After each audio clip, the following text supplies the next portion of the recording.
Ciencias. Química. ¿Cómo se forman los compuestos iónicos?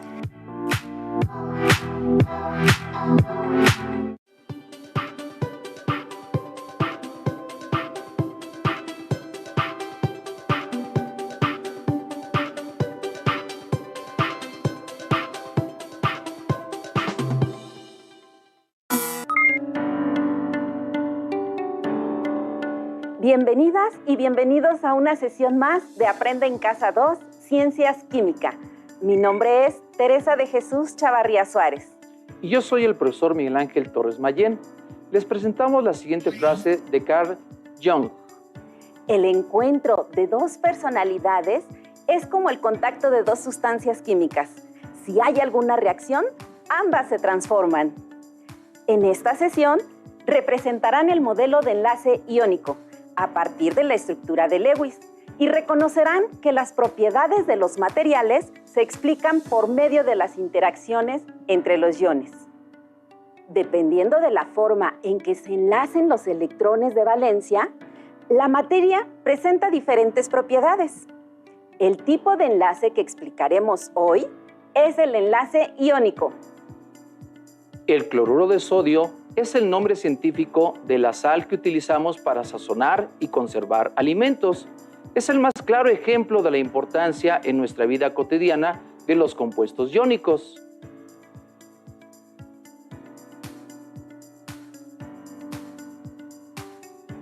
También lo encontramos de forma natural en el agua de mar y en formaciones rocosas subterráneas. ¿Qué uso le dan al cloruro de sodio en su vida diaria? Vamos a realizar el siguiente experimento.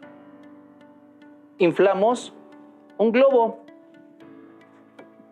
Lo frotamos en el cabello para que se pueda electrizar, es decir, cargar de electrones.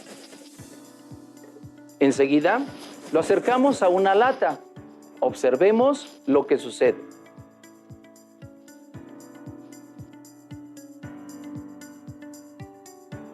La lata tiene carga neutra. Al acercar el globo, los electrones de la lata se alejan, es decir, viajan hacia el lado opuesto. Esto es debido a que las cargas iguales se repelen. El lado de la lata cercano al globo, al tener menos electrones, adquiere carga positiva y, como las cargas opuestas se atraen y el globo tiene carga negativa, la lata se mueve hacia el globo mientras la lata gira y el globo cambia de posición. Las cargas de la lata están en reordenamiento constante. Con esto se demuestra que existen fuerzas electrostáticas, es decir, la presencia de cargas positivas y negativas sobre alguna superficie o algún lugar que puedan generar una atracción. Otro ejemplo del movimiento de cargas eléctricas son cuando intentamos saludar a alguien y sentimos que nos dio un toque, o cuando queríamos tomarnos de alguna superficie de metal y nos dio una ligera descarga eléctrica. Interesante, ¿verdad? Las fuerzas de un enlace iónico están relacionadas con la fuerza electrostática que existe en los átomos. Esas fuerzas electrostáticas son las responsables de que los átomos queden unidos. Tengan presente que cargas iguales se repelen y cargas contrarias se atraen.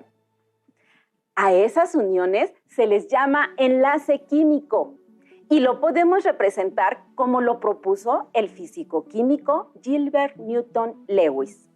Pero antes de eso, recordemos que toda la información que necesitamos para formar enlaces la encontramos en la tabla periódica de los elementos químicos.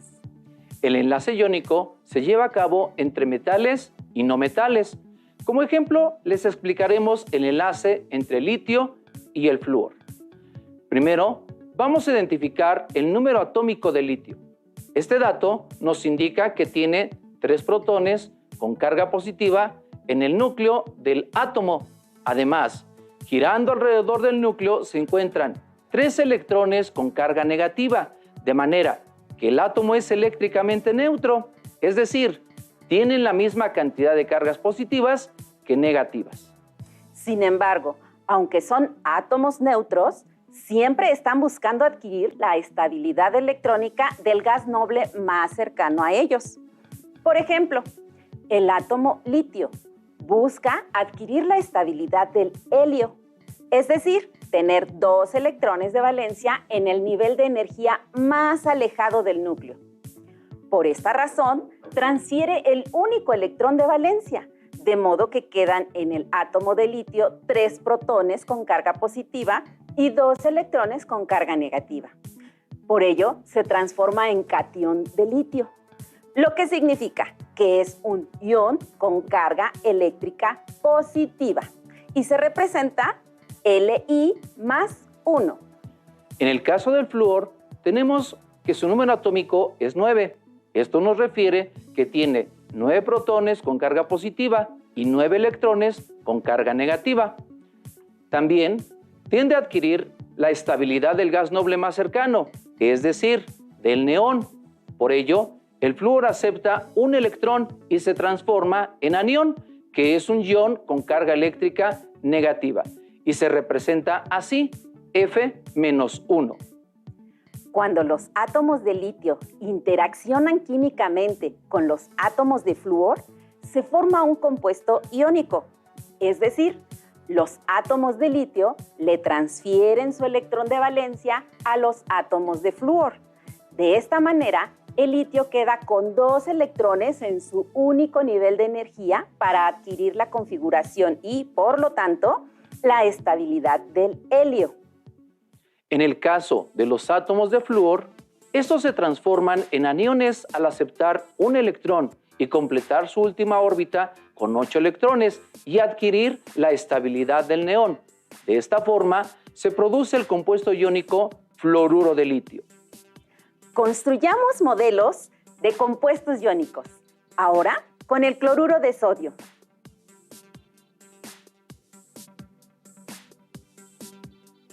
Vamos a formar el enlace iónico entre el sodio y el cloro. Para eso necesitamos algunos datos de la tabla periódica y encontramos que el sodio, su número atómico es 11. Esto me indica que tiene 11 protones u 11 cargas positivas y también que tiene 11 electrones u 11 cargas negativas. Estas se distribuyen de la siguiente manera. Los 11 protones se encuentran en el núcleo junto con los neutrones. Los electrones se encuentran distribuidos en las órbitas de la siguiente manera. En la primera órbita se encuentran 2 electrones que vamos a encender para que los puedan ubicar. Después, en la siguiente órbita tenemos 8 electrones. Voy a prender de 4 en 4. Igual para que puedan ustedes ubicar cuántos electrones se van llenando en las órbitas. Tenemos que en la primera son 2, en la segunda son 8. Ya prendimos 4 focos de la segunda órbita y voy a conectar la siguiente órbita. Si ustedes observan, en la siguiente órbita tenemos igual 8 electrones que vamos a ir prendiendo de 4 en 4. Ya completamos 2 en la primera, 8 en la segunda, son 10. Nos falta conectar el último electrón, que es el electrón de valencia. Observen. Y este es el modelo atómico para el sodio. ¿Qué sucede con el cloro? El cloro, igual, investigamos en la tabla periódica su número atómico. Me dice que tiene 17. Esto quiere decir que el cloro tiene 17 protones o 17 cargas positivas. A su vez, tiene también 17 electrones o 17 cargas negativas. Se distribuyen de la siguiente manera. 2 electrones en la primera órbita, 8 electrones en la segunda y 7 electrones en la tercera órbita. Estos elementos, cuando van a realizar su enlace, su unión, vamos a recordar que en el enlace iónico se tiene que llevar a cabo entre un metal y un no metal. También recordamos que el elemento que tiene menos electrones en la última órbita es el que va a ceder o a perder electrones y el que tiene más electrones es el que va a aceptarlos. Si ustedes observan, tenemos que el sodio solamente tiene un electrón en la última órbita, El cloro tiene 7 electrones en su última órbita. Por lo tanto, el sodio va a ceder su electrón de valencia. Lo voy a desconectar para que ustedes observen que el sodio es el que va a perder electrones. ¿Y qué va a suceder? Se lo va a transferir, en este caso, al cloro. Si ustedes observan, entonces quedan de la siguiente manera. El sodio tiene 8 electrones en su última órbita. Esto me indica que ya adquiere la estabilidad del gas noble más cercano, que es el neón. Comparamos, tiene 2 electrones y 2 electrones en la primera órbita. 8 electrones y 8 electrones en la segunda órbita. Esto le permite su estabilidad. ¿Qué sucedió con el cloro? El cloro tenía 7 electrones y gana un electrón.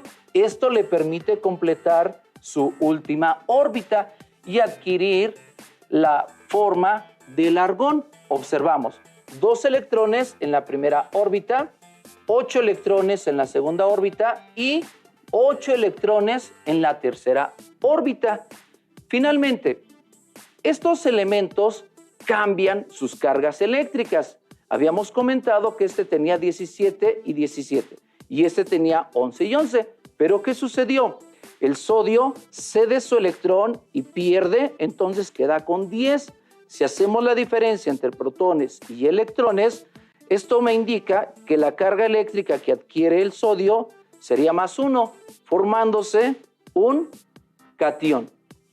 ¿Qué le sucedió al cloro? El cloro tenía 17 positivas y 17 negativas. Cuando gana un electrón, entonces queda con 18 negativas. Si hacemos la diferencia, entonces vemos que el cloro adquiere una carga de -1, convirtiéndose en un anión. Y estos elementos logran su estabilidad.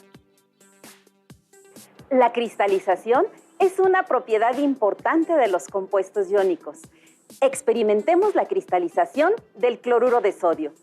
Por favor, soliciten que un adulto les facilite un recipiente que soporte agua lo más caliente que se pueda, con la intención de disolver la mayor cantidad de sal. ¿Tenemos?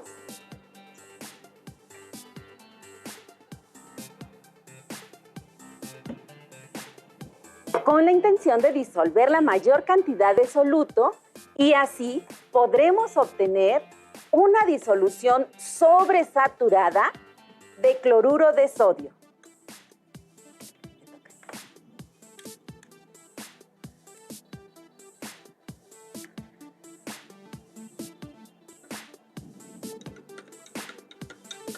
Ahora ataremos un trozo de estambre a un lápiz o una varita. Por el otro lado, atamos un clip a algo que le dé peso. Lo dejamos reposar para que se enfríe lentamente. Al enfriarse el agua, el cloruro de sodio disminuye su capacidad de disolverse, por lo que recristalizará en el estambre, como lo podemos ver aquí. Si analizamos más de cerca esos cristales, nos da información sobre la estructura de los compuestos iónicos a nivel submicroscópico. La forma en que los iones estén acomodados nos habla de las propiedades de los compuestos. A nivel submicroscópico, en un cristal, los átomos se han organizado de manera simétrica, de forma que se van repitiendo las mismas estructuras a lo largo y ancho de todo el cristal. Todos los átomos están perfectamente ordenados, generando una red cristalina donde los iones se encuentran ordenados de manera alternada.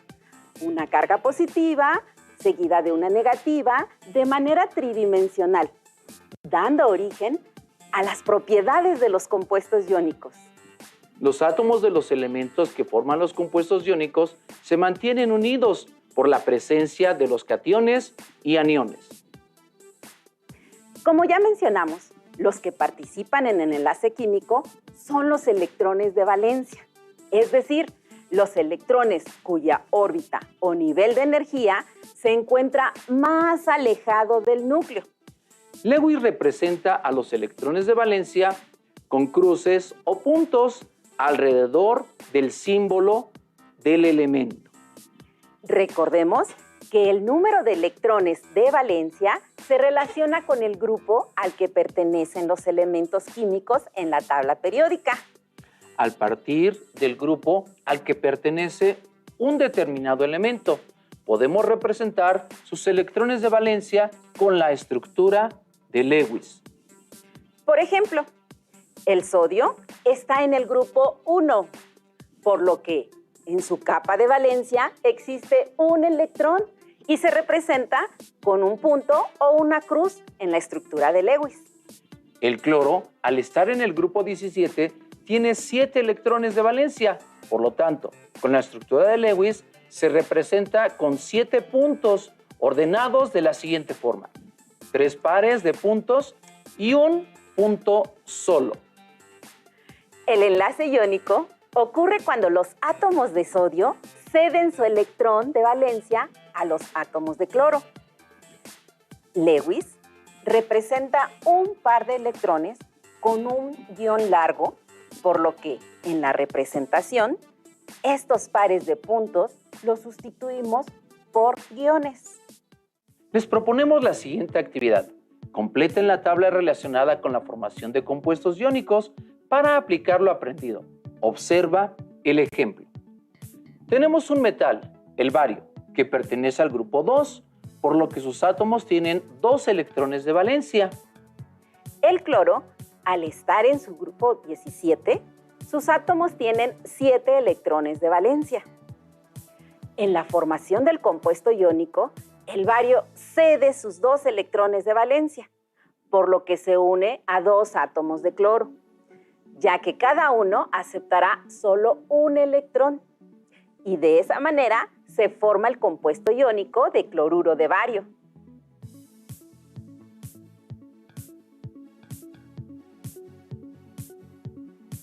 Los átomos de los elementos que tienen menos electrones de valencia tienden a ceder sus electrones, de manera que logran una estabilidad electrónica parecida a la del gas noble más cercano, en este caso, al neón. Los átomos de flúor, que a su vez aceptan uno de los 2 electrones de valencia del calcio para completar la órbita que está más alejada del núcleo, con 8 electrones, logrando su estabilidad parecida al gas noble más cercano, que es el argón, por lo que se unen con un ion de calcio con 2 iones de flúor. Al ocurrir la formación de compuestos iónicos, los elementos pierden sus propiedades originales, se transforman en sustancias con estructura tridimensional, semejante a las redes cristalinas. La forma en que los iones estén acomodados puede determinar las propiedades de los compuestos iónicos. Por ejemplo, son sólidos a temperatura ambiente, tienen altas temperaturas de fusión y de ebullición. Son duros debido a que su estructura cristalina muestra que es muy difícil separar a los iones positivos de los negativos, por lo que es difícil rayarlos. Son frágiles, por lo que se rompen fácilmente. En disolución o fundidos, son buenos conductores de la corriente eléctrica. Vamos a comprobarlo. Coloquemos 2 cucharadas de sal de mesa o cloruro de sodio en un vaso de precipitados. Vamos a esperar la reacción mientras voy a mover esto. En lo que se disuelve el cloruro de sodio, vamos a verificar nuestro circuito eléctrico. Sí, entiendo. Introducimos 2 cables conectados a un circuito eléctrico y observamos que no enciende el foco. Pero, ¿por qué no enciende? Es necesario que el cloruro de sodio se encuentre en disolución, por lo que disolvemos en agua. Le ponemos 100 mililitros de agua, por favor.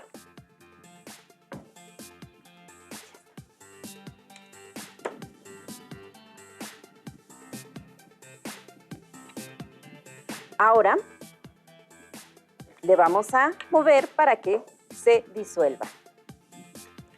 Y ya que esté disuelta, volvemos a introducir los cables.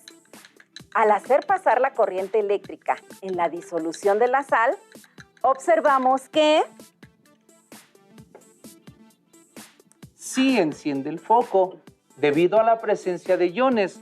Los átomos de sodio, que son positivos, son atraídos por el polo negativo y los aniones del cloro, que son negativos, son atraídos por el polo positivo. Los enlaces químicos son las fuerzas electrostáticas que mantienen unidos a los átomos.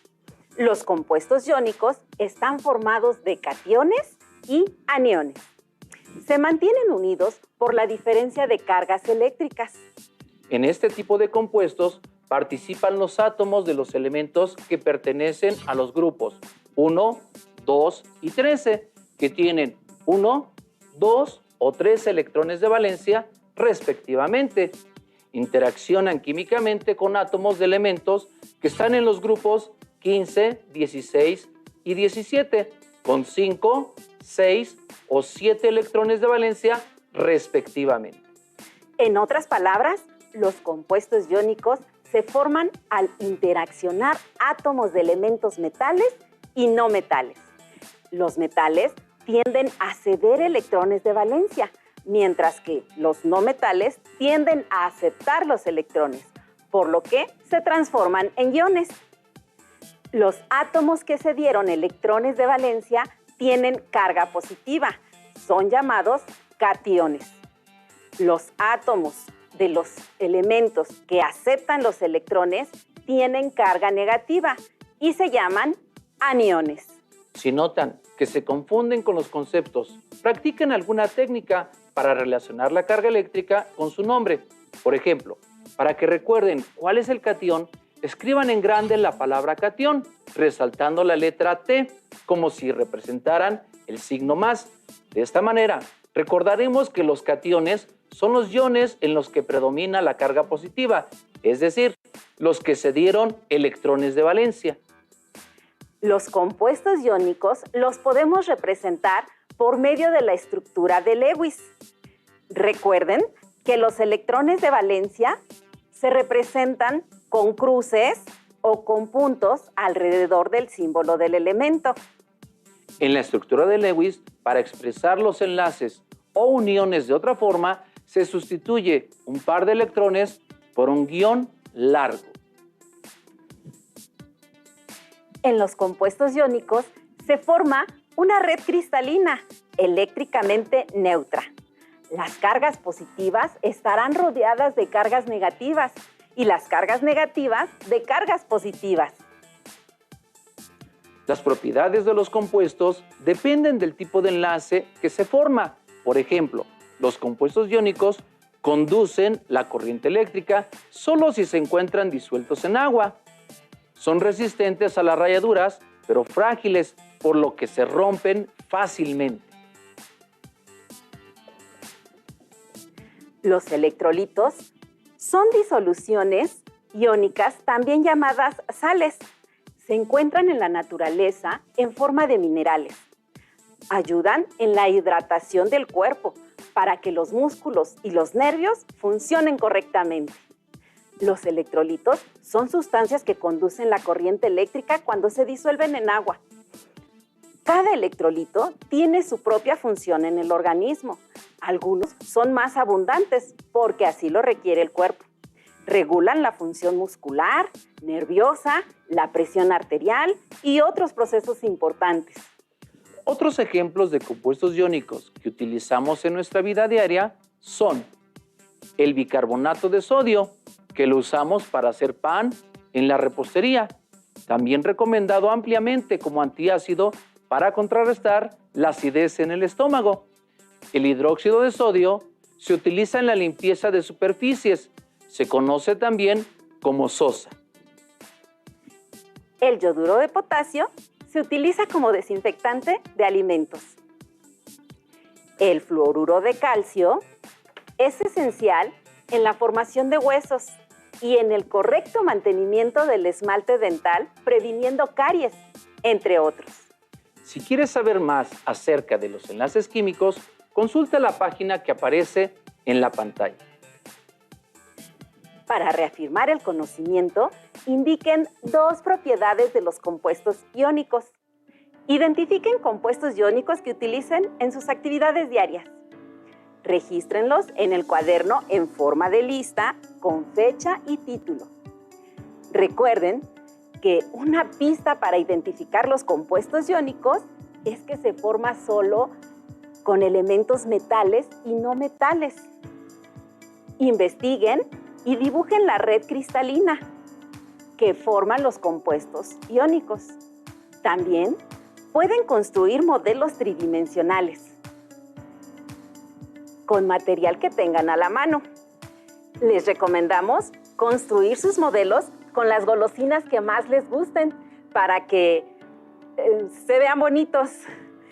Envíen la evidencia del trabajo realizado a su profesora o profesor por el medio que hayan convenido y guárdenlo muy bien para entregarlo de forma presencial si así nos dan la indicación. Por ahora nos despedimos. Recuerden que en la ciencia realizamos actividades experimentales y la construcción de modelos para explicar lo que no es perceptible a la vista. Seamos felices y sigamos construyendo conocimientos científicos. Continúen cuidándose y aprendiendo en casa. Hasta la próxima. Si tienes dudas o necesitas ayuda, llama al Centro de Apoyo Pedagógico a Distancia. El número de teléfono para secundaria es el 55 36 01 71.